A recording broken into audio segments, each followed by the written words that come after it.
Hi, this is Tex, and this will be the first in a series of training videos on Twitter FriendAdder. And this first one is going to really be a real quick one. We're just going to go in and we're going to look at the preferences screen. There's really not much. There's a lot of program here you're not going to get into, but and in the preferences, therefore, there's a lot of preferences settings that you probably won't bother with. The general, the install update, the only thing I would look to make sure is the automatic updates is set to go, so you don't have to worry about that. But under the Twitter setting, you're going to have some settings here. I don't change any of these. It may be that there's some settings here that need to be changed, but I haven't seen anything in the forum or anything that suggests that for any particular reason. The one place you do definitely want to go and make sure settings are set right is the adder remover under Twitter settings. And what you can do is you can create a text file that has the usernames of in this case, the adder omit friends. And what we're talking about here is when we run the add process, are there any people we don't want to have automatically pulled in as a following? And we can add those to a list here. As you can see, I don't have any of those set up. I'm pretty much following just about anybody. But if I had somebody I knew was an issue that I didn't want to have follow for some reason, then I could put them in a list and it would keep it from following it for whatever accounts.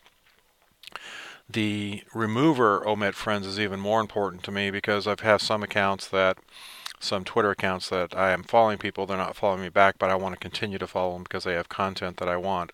So I created a VIP list that is actually a terminology from another software system.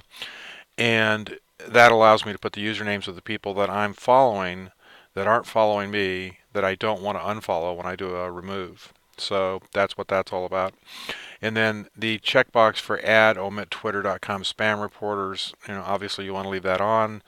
You don't want to be trying to follow and unfollow people that are reporting spam. So they're just going to cause you problems. And then the last one is, for me, huge. I've got 4 major accounts and a couple smaller ones, and I don't want people that are in one account to be added to the other account. So what this does is it just keeps from adding the same person into multiple accounts. Now you can turn it off and then you can do that, but I wouldn't recommend that. There are times when I do blast certain content across all my accounts. Most of the time my accounts are broken out by niche, if you will.